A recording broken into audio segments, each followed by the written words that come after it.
Hello, Simone. I'm excited to be with you today. Today, we are going to be talking about the hacker known as 4chan and how he died.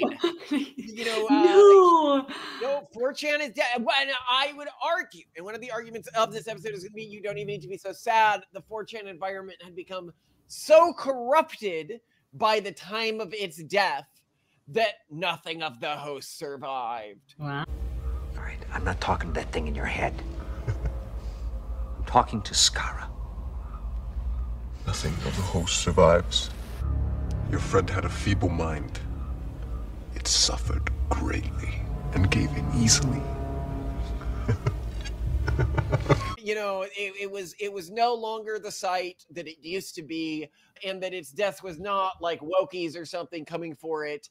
It was the new form of new right culture coming for it, attacking the old rights, the pathetic extremism, right? And this is what you really see, all right? So, I always thought the Freakazoid theme song seemed bizarrely spot on as a theme song for OG 4chan culture. So let's see if I can get away with posting it. Check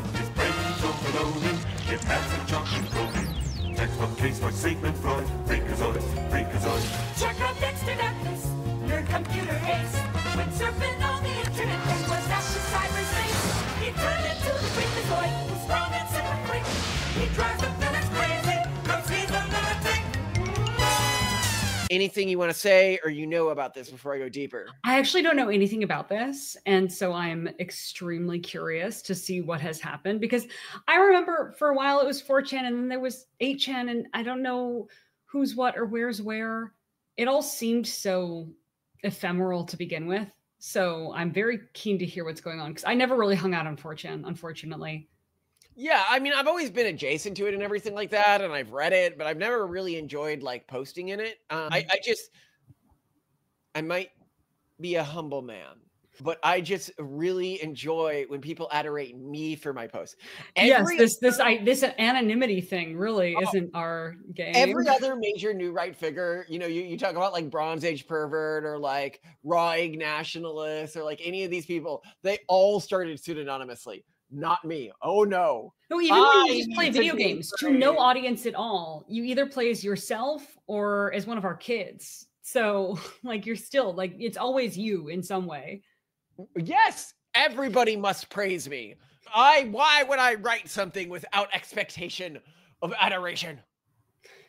Well, no, but even in video games, that's my point though, is even when there's literally no audience, you still want to be yourself or us because you identify as your family. Yeah, I typically do. Well, or one of my descendants or something like that is like, I'm like, okay, this is like a hypothetical descendant or something. So that's just the way I interact with the world. It needs to be me. Okay, buddy. But anyway, and I love that this is antithetical to the new right in many ways, because all the other new right were all, whether it's zero HP or Bronze Age pervert or raw egg nationalist. And yet I'm like, here I am.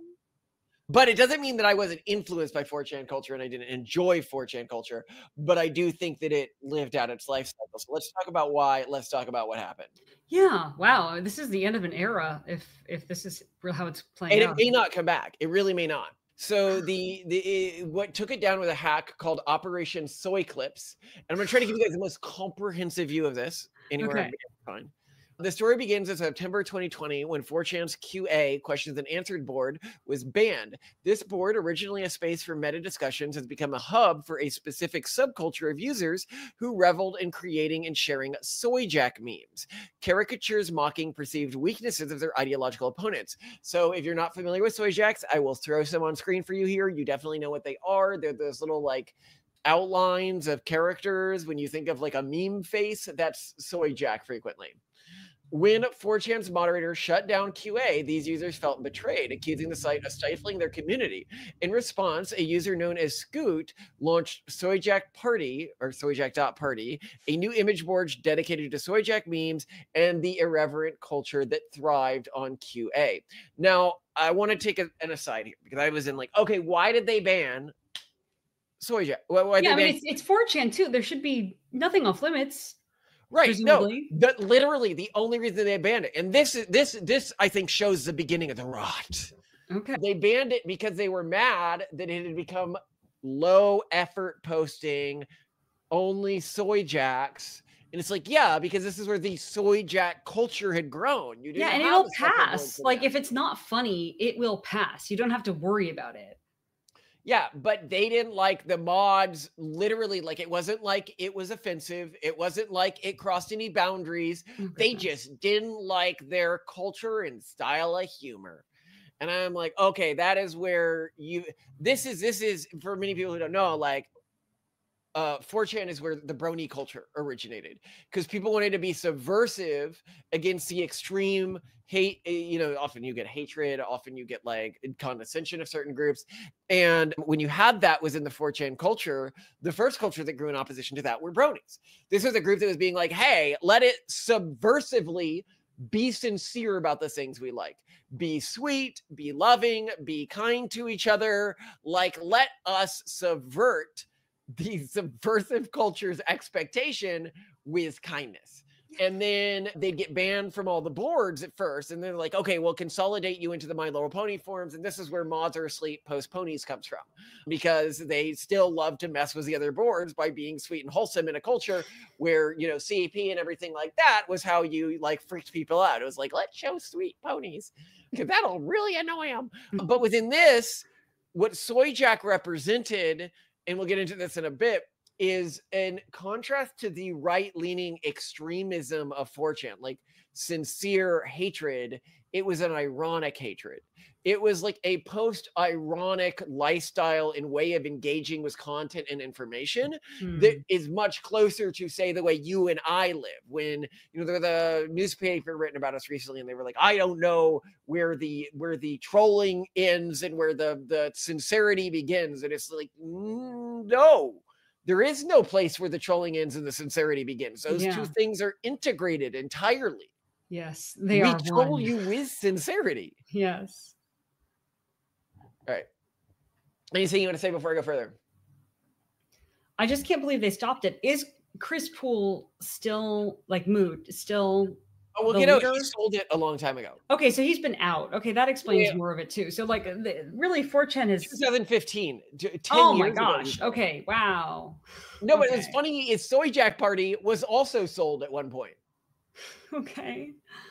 So we'll get into all of this. That's all right. crazy. So approximately 218 moderators, managers, and janitors had their information leaked, but specific counts for .gov and .edus are not disclosed by available sources. The total volume of leaked data was 120 gigabytes, including internal communications and user IPs. So to get this more, they lost the source code, they lost user IPs, which means people can now see who is using 4chan. They lost the mods, the janitors, and you know what they found out? Now, I wasn't able to get an exact breakdown of this, but this has been a janitor and a mod on 4chan. They're just different categories of janitors with different levels of power. But the point being is that when they were all leaked, all of these positions had people of power. I think it was something like the majority or like a huge chunk had government domains. Like they were using their government emails, a lot of them .edus, to manage these accounts. And it showed that it had been likely because, if the feds, they're not going to be like .fed or something. They're going to use like .harvard or something, right? Right. So do you think it was the same kind of thing that was happening with Reddit, whereby it was 100%. Yeah, I think 4chan had. So the government was trying to seed information on 4chan. Totally captured and corrupted by the feds at this point. That's basically what we learned. That there was no 4chan. It was a hive of feds, and that's what was left. Oh, that is brutal. Okay, wow. Quickly, child. We're running out of time. Lich, you messed Billy up. You just want to mess me all up. Mess everyone up.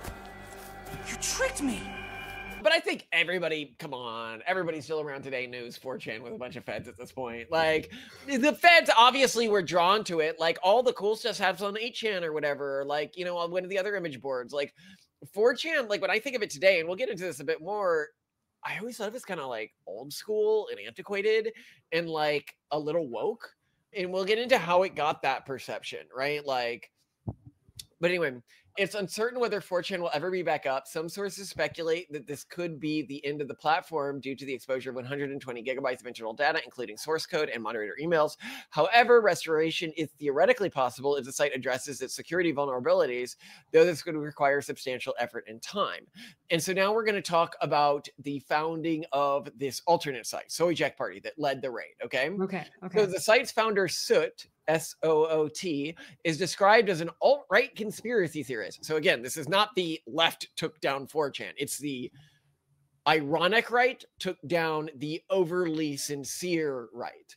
And we see this in our own fans where people are like, what? How can you be okay with like, how can you be okay with like, it's like, don't take yourself so seriously, you nerd. Like, yeah. Well, I'll just keep reading here. Okay. And the site has hosted a faction known as Sootis, named after the founder, the alt-right conspiracy theorist, who expose a form of site-specific conservatism called Sootism. Sootism is described as extremely conservative compared to other site factions, but this conservatism is more about site culture and insularity than explicit far-right politics. So they sort of want the site to be like this unique niche thing, and they also have conservative politics.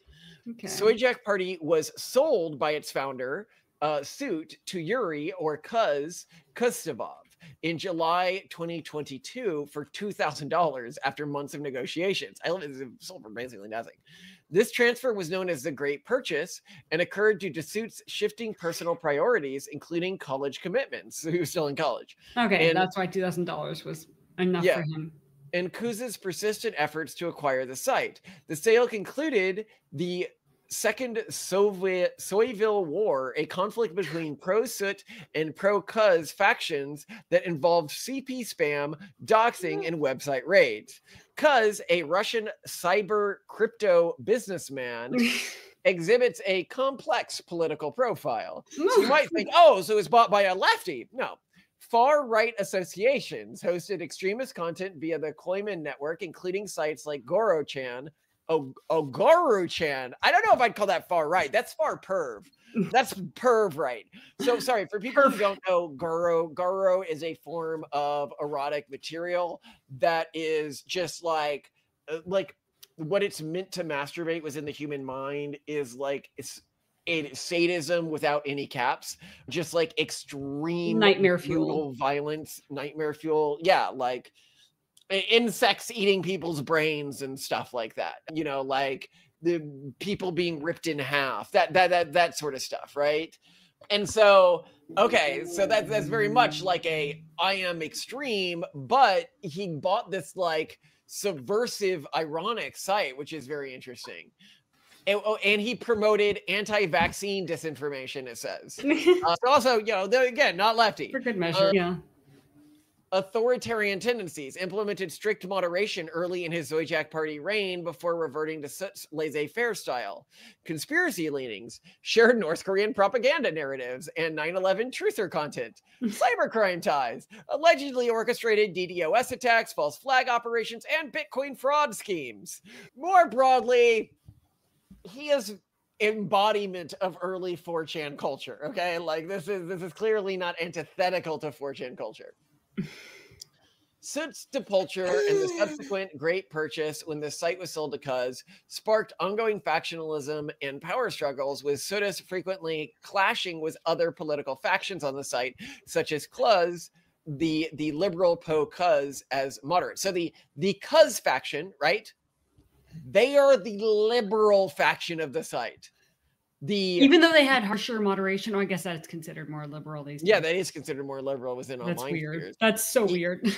The 9/11 truther pro North Korea crypto scamming Goro-chan Russian businessman who thinks vaccines are a scam. That is the liberal faction. Okay. Of this particular war. I'm just pointing out here if people want to frame this in a wider cultural context, right? SoyJack Party quickly grew into a rival to 4chan, attracting users who saw themselves as outcasts from their former home.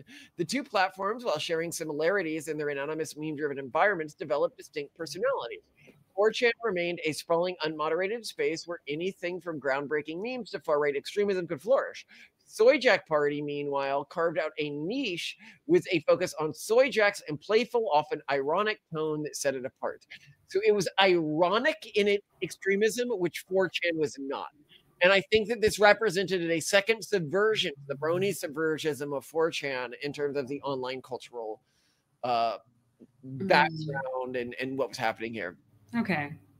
The 2025 hack was a culmination of this rivalry. According to posts on SoyJack.party, the hacker had infiltrated 4chan systems for over a year, waiting for the right moment to strike. On April 14th, they executed their plan, defacing 4chan with a message, "You got hacked," laughing face, reopening the long banned QA form, leaking sensitive data, including source code, moderator emails, and user IP logs. A SoyJack.party user posting under the name Chud, again, these are not progressives, described the hack as cathartic, suggesting a deep-seated resentment towards 4chan's leadership and policies. The motivations appear multifaceted. The reopening of QA points to a desire to reclaim a lost space that SoyJack.party users felt was unjustly taken, and it was completely unjustly taken. The leaking of moderator information reflects a broader disdain for 4chan's moderation environments, which many users, both on 4chan and SoyJack Party, viewed as inconsistent and authoritarian. Additionally, the cultural differences between the two platforms was in SoyJack.party's ironic humor clashing with 4chan's often earnest extremism, likely fueled the animosity. Now, I asked it to describe the politics of both. I don't need to go into the politics of 4chan. Most people know that. Earnest extremism is the best explanation. Yeah, 4chan made Trump 1.0 as president. Yeah. Right. But I think that he was already showing the ironic extremism that SoyJack came to embody. Yeah. So SoyJack Party came to embody ironic far-right culture. SoyJack.party shares 4chan's right-wing leanings, but approaches them with a layer of irony and self-awareness. Described by some as an alt-right image board, it hosts content similar to 4chan's, including bigoted rhetoric and politically charged memes. However, its users, often called soy teens or jackers, are known for their playful, irreverent tone, using SoyJack memes to mock a wide range of targets from leftist to 4chan's own right-wing users. For example, the Chud Jack meme, popularized on SoyJack Party, characterizes the stereotypical 4chan poll user as angry far-right extremists. This suggests that while SoyJack Party aligns with right-wing ideologies, in many 4chan's more sincere extremism with a degree of mockery and detachment, some sources describe SoyJack.party users as self-aware chuds, indicating their political views, while strong, are often expressed through humor rather than dogma. Any thoughts before I go further?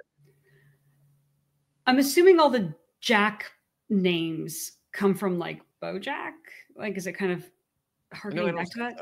Note, the correct answer here is it comes originally from Wojak. Wojak comes from a Polish user who popularized the image on German image board Krochan around 2010. The image was originally named Wojak after the user who posted it, with Wojak being Polish for soldier. Because it makes me think of just the original Scots-Irish irreverent Jack stories that you have in that book you got. Yeah. So a lot of people don't know this, but the Greater Appalachian Cultural Region, or the backwoods cultural region in the United States, had a tradition of folk stories. And the one that you are probably most familiar with is Jack and the Giant Beanstalk. But Jack actually got up to a lot more than that.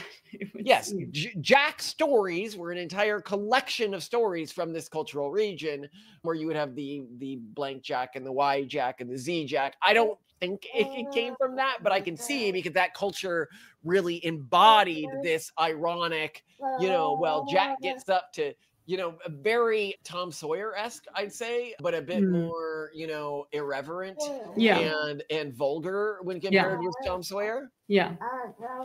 So again, really fits this sort of cultural narrative. From Wikipedia, unlike moralizing fairy heroes, Jack is often thievish, lazy, or foolish, but emerges triumphant through wit and trickery, resembling the trickster or rebel archetypes. Wouldn't that be beautiful if they actually had some sort of cultural understanding? But I don't think they did.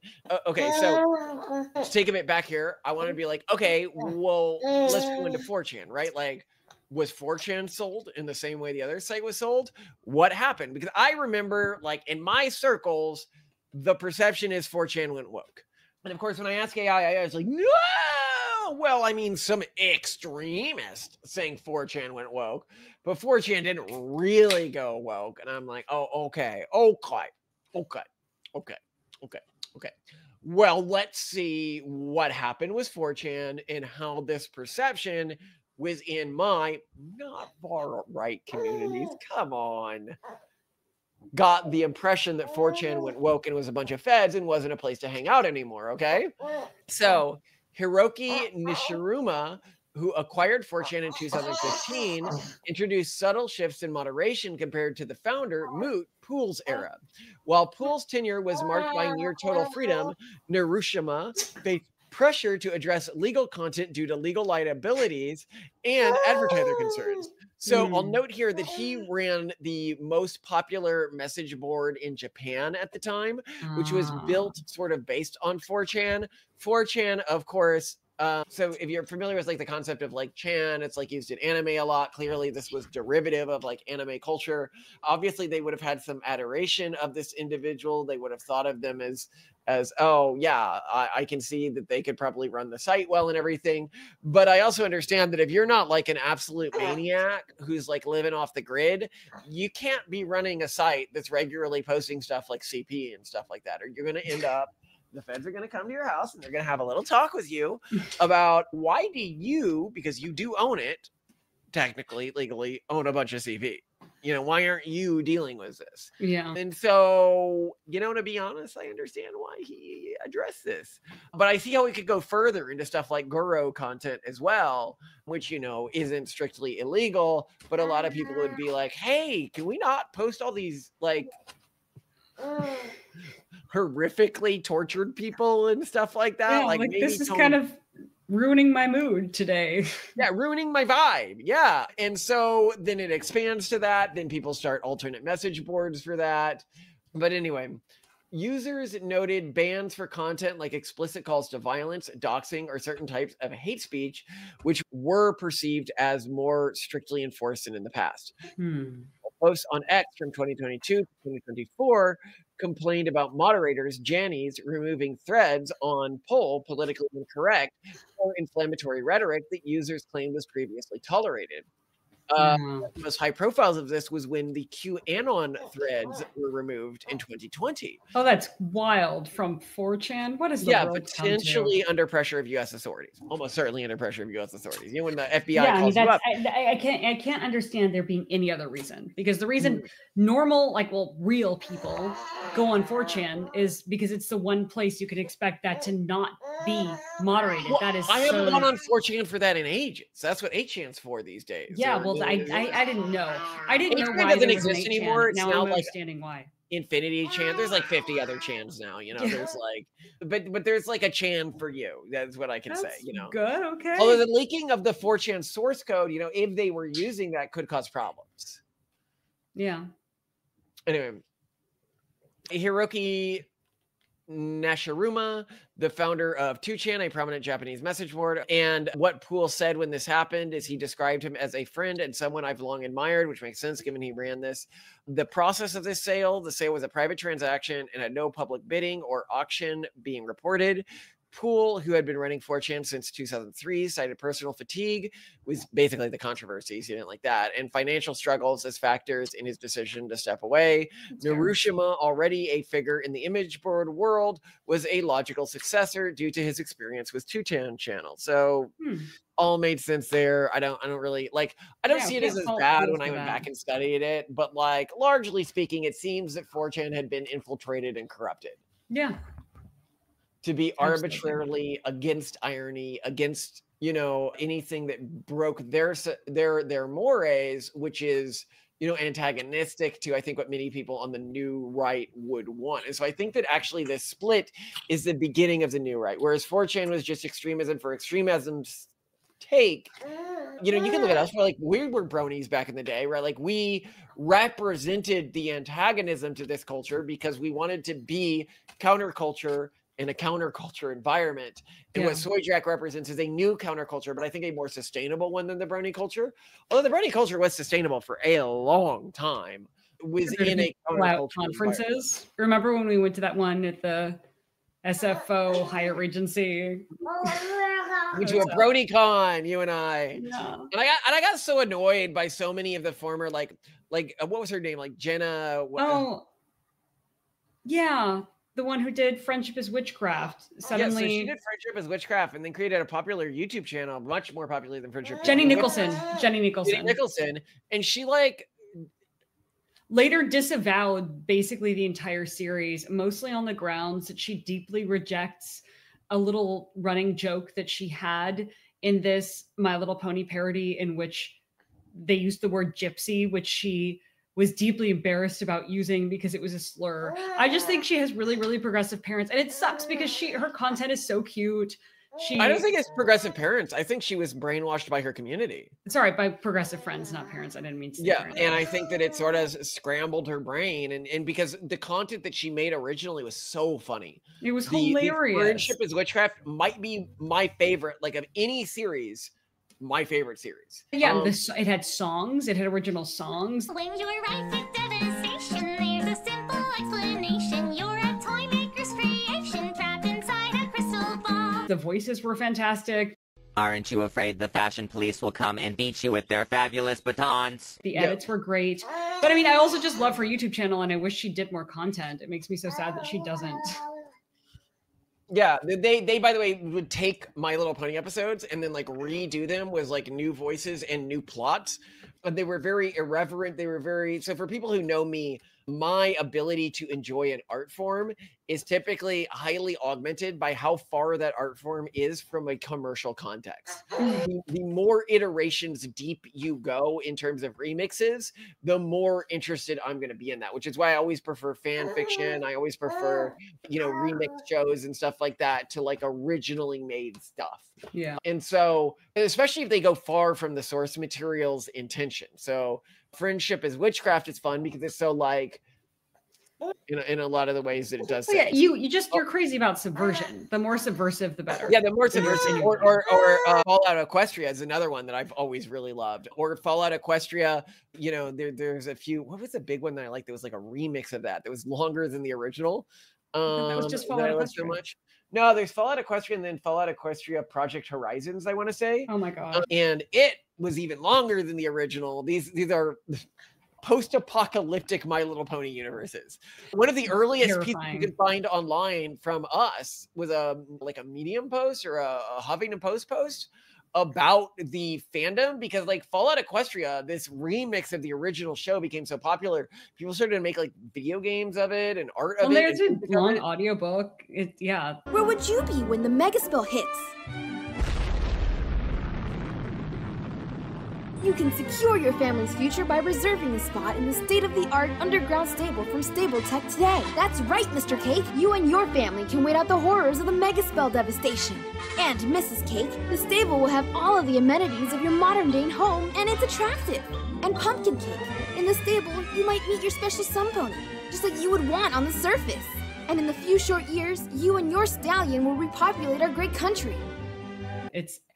So I think more people listening to this may be familiar with Eliezer Yudkowsky's, which I hate, by the way. He's a demon.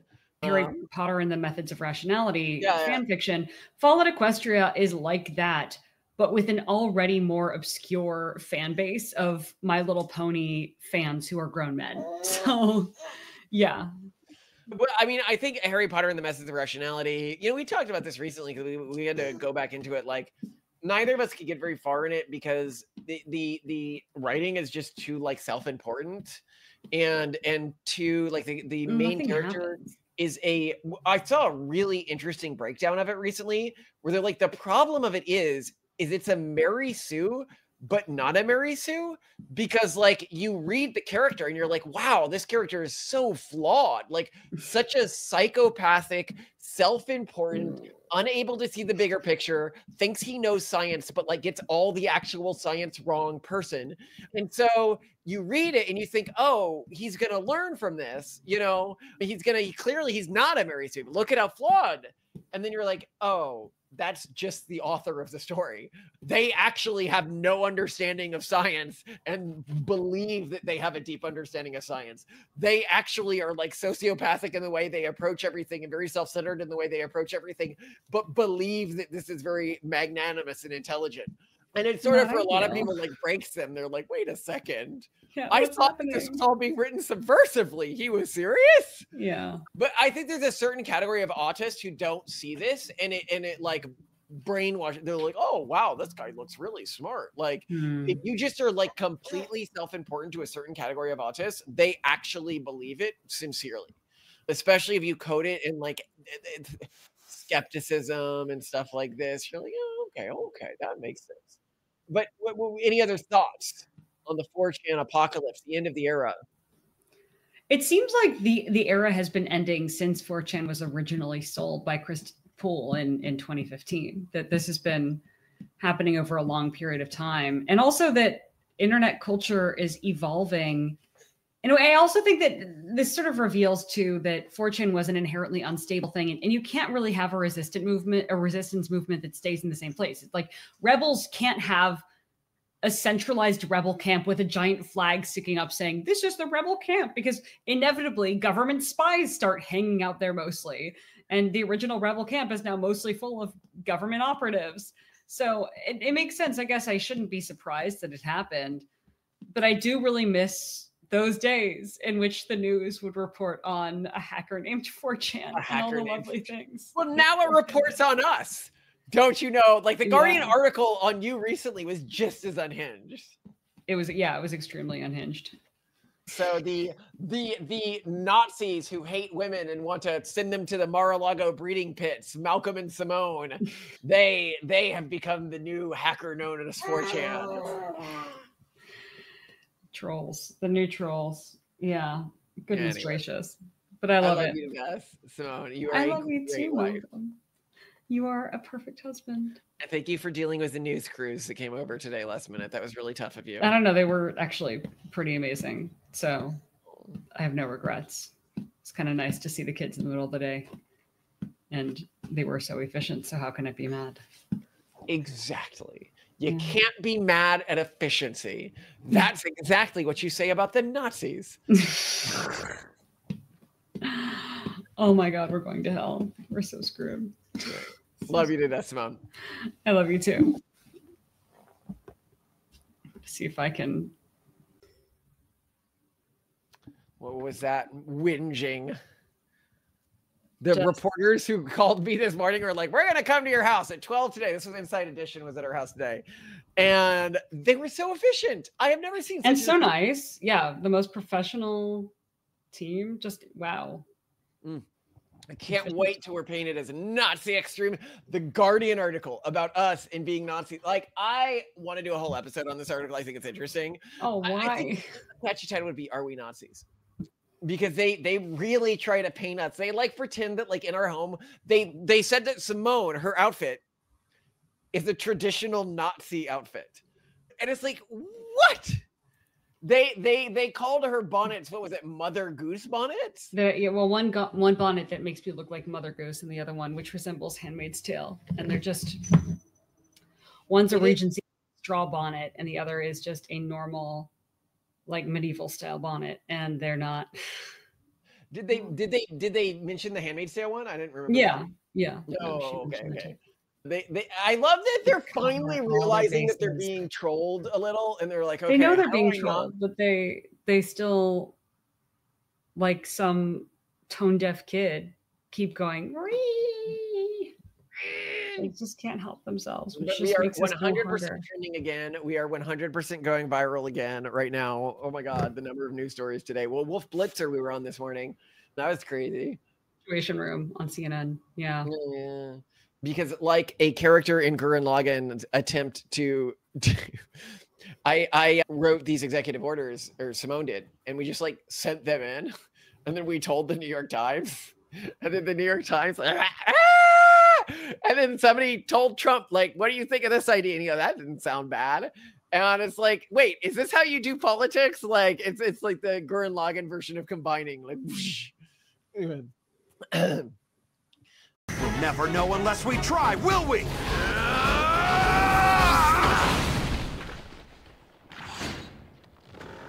You see that? What do you think, Fuzzball? We're the same as you! Wow, we were really able to combine. You were right, bro. You were right. Sure looks that way, doesn't it?